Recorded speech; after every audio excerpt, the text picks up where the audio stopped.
विद्यार्थी स्वागत है आपका हमारे यूट्यूब चैनल सीनियर ब्लाचर में। विद्यार्थी आज मैं जो आपका संडे का क्लास टेस्ट हुआ था संस्कृत का क्लास 9th का, तो 9th का आंसर बताने वाला हूँ आपके सामने। पूरे क्लास का जो 9th का संस्कृत का ऑब्जेक्टिव हुआ था तो सारे सब्जेक्टिव का जो है मैं आंसर आपके पास लेकर आया हूँ। आप सभी अपना आंसर मिला लेंगे और इसका आंसर मिला करके कॉमेंट करेंगे कि आप कितना सही बनाए थे। तो चलिए शुरू करते हैं। पहला जो क्वेश्चन था आपके सामने उस क्वेश्चन से शुरुआत करते हैं। हालांकि आंसर मैं आपको यहाँ पे डायरेक्टली रूप से दे दे रहा हूँ ताकि किसी प्रकार का दिक्कत ना हो। तो पहला क्वेश्चन था स्तुति में कितने मंत्र थे। स्तुति जो संस्कृति पाठ था वो कितने मंत्र लिए गए थे। इसमें 5 गो मंत्र लिए गए। क्या लिए गए हैं? 5 गो मंत्र लिए गए थे।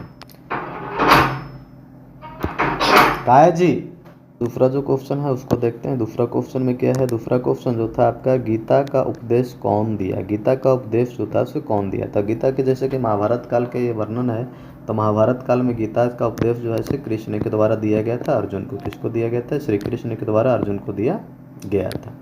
अगला क्वेश्चन है आपके पास। जो अगला क्वेश्चन है कि सभी प्राणियों में कौन निवास करता है। सभी प्राणियों में कौन निवास करता था? तो परमात्मा का निवास सभी प्राणियों में होता है। सी आंसर होगा।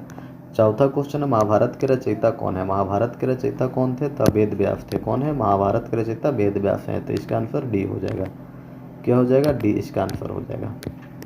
पांचवा क्वेश्चन था आपके पास कि पांचवा क्वेश्चन था संसार किससे ढका हुआ है। तो संसार जो है से अज्ञानता से ढका हुआ था। आपको ये अलग पाठ था। इसके बाद आपका था वन में कौन घूम रहे थे। वन में जो है से कौन घूम रहे थे। ये कौन घूम रहे थे? वन में जो है से पांडव। ये जो है से यहाँ से लिया गया है। यक्ष का जो संवाद था उसका से लिया गया है। तो वन में कौरव पांडव जो है से घूम रहे थे। अगला क्वेश्चन आपका था पृथ्वी पर बोझ के समान है। पृथ्वी के बोझ के समान कौन होता है? तो जो मूर्ख व्यक्ति होता है, मूर्ख मानव होता है, पृथ्वी पर बोझ के समान माना जाता है। अगला था जो चरित्रहीन हो वे किसके समान होते हैं। जो चरित्रहीन होते हैं वो पशु के समान होते हैं, यानी कि किसी प्रकार का कोई चरित्र उसके पास नहीं है, वो पशु के समान पृथ्वी पर माने जाते हैं। अगला है गणतंत्र के जननी कौन थे। गणतंत्र के जननी कौन थे? तो जनतंत्र के जननी जो कहा जाता है शुरुआती कर्ता जो से वैशाली से हुआ। कहाँ से हुआ? वैशाली से हुआ था। इसके बाद था पंचतंत्र के रचनाकार कौन है। पंचतंत्र की रचना जो थे से विष्णु शर्मा थे। कौन थे? विष्णु शर्मा थे।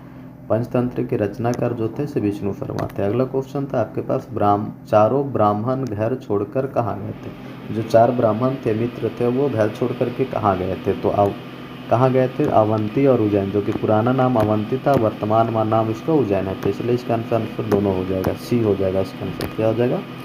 सी हो जाएगा। इसके बाद आपका क्वेश्चन था कि मस्तक पर क्या घूम रहा था। ये लोभित चक्रधर जो था उसके आधार उस पाठ से लिया गया है। तो इसके मस्तक पर क्या घूम रहा था? तो चक्र घूम रहा था। क्या घूम रहा था? चक्र घूम रहा था। अगला जो क्वेश्चन था आपके पास जो था कि क्या त्याग देना चाहिए। त्याग ना क्या चाहिए हमें? त्याग क्या करना चाहिए? तो लोभ को त्याग करना चाहिए। क्या त्याग करना चाहिए? लोभ को हमें त्याग करना चाहिए। ठीक है। उसके बाद क्रिया के बिना क्या भार है। क्रिया के बिना क्या भार था। तो क्या भार होता है? क्रिया के बिना बोझ जो होता है ना। क्रिया के बिना ज्ञान जो है से बोझ के समान होता है या भार होता है। क्या होता है? भार होता है। बोझ होता है या भार होता है। अगला क्वेश्चन यहाँ पे क्या होता है कि विद्या से श्रेष्ठ कौन है। तो विद्या से श्रेष्ठ कौन होगा? तो ज्ञान होगा या फिर बुद्धि भी होता है। क्या बुद्धि भी कहा जाता है। ज्ञान बुद्धि को जो है से विद्या से श्रेष्ठ माना गया है। अब अगला है विवेक किसके साथ विद्यालय जाता है। विवेक किसके साथ विद्यालय जाता है। तो विवेक जो है से किसके साथ जा रहा था? जैसा कि लास्ट चैप्टर में देखे तो उसमें धनंजय के साथ जाता है। किसके साथ जाता है? धनंजय के साथ बाजार जाता है। अगला क्वेश्चन है कि संस्कृत के बिना क्या संभव नहीं है। संस्कृत के बिना क्या संभव नहीं है। तो आपका संस्कृति कभी संस्कृत के बिना संभव नहीं होता। 17 क्वेश्चन हो गया। आपके पास कुछ और क्वेश्चन था, इसको हम लोग देखते हैं। यहाँ पे कौन सा क्वेश्चन आपके पास है? 17 क्वेश्चन है। 18 यहाँ 18 क्वेश्चन क्या है? 18 क्वेश्चन है। 18 क्वेश्चन में है आपका वेद कितने होते हैं। वेद कितने होते हैं? तो वेद जो है से 4 होते हैं। और उसके बाद था कि वेद के अंग कितने हैं। तो वेद के अंग को वेदांग कहते हैं। क्या कहते हैं? वेदांग। और वेदांग जो है से 6 प्रकार का होता है। कितने प्रकार का होता है? 6 होते हैं। अगला 20वां क्वेश्चन है आपके पास। 20वां क्वेश्चन में है कि रामायण में किस सरोवर का वर्णन है। रामायण में जो है से कौन से सरोवर का वर्णन किया गया था। रामायण में किस सरोवर का वर्णन है। तो पंपा सरोवर के बारे में बताया गया है। अगला है कलाओं में प्रमुख क्या है। कला जो होता है उसमें सबसे प्रमुख किसको माना गया है। तो संगीत को माना गया है। अगला है इस्लाम धर्म का सबसे उत्तम उत्सव, सबसे अच्छा उत्सव क्या है। तो ईद है। क्या है? ईद है। सबसे उत्तम जो है से ईद है, ईद को माना गया है। इसके बाद आपका मुसलमान क्या देखकर रोज़ा शुरू करते हैं। रोज़ा की शुरुआत जो होते हैं किसके उसके आधार पर होता है, चाँद के आधार पर होता है। उसी के आधार पर रोज़ा रमज़ान मनाया जाता है। रमज़ान के बाद वो रोज़ा जो होते हैं प्रत्येक दिन उपवास रखते हैं।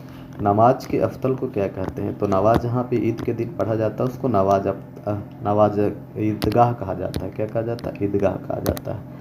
आपका 5वां और 25वां आखिरी क्वेश्चन था कि वीर कुंवर सिंह का जन्म कहाँ हुआ था। वीर कुंवर सिंह का जन्म जगदीशपुर में हुआ था। इस प्रकार आप 25 के 25 क्वेश्चन को देखें। आप कितना सही बनाए इसका बारे में ज़रूर बताइएगा, कमेंट करके हमको इसके बारे में ज़रूर बताइएगा कितना आप सही कर पाए हैं। धन्यवाद।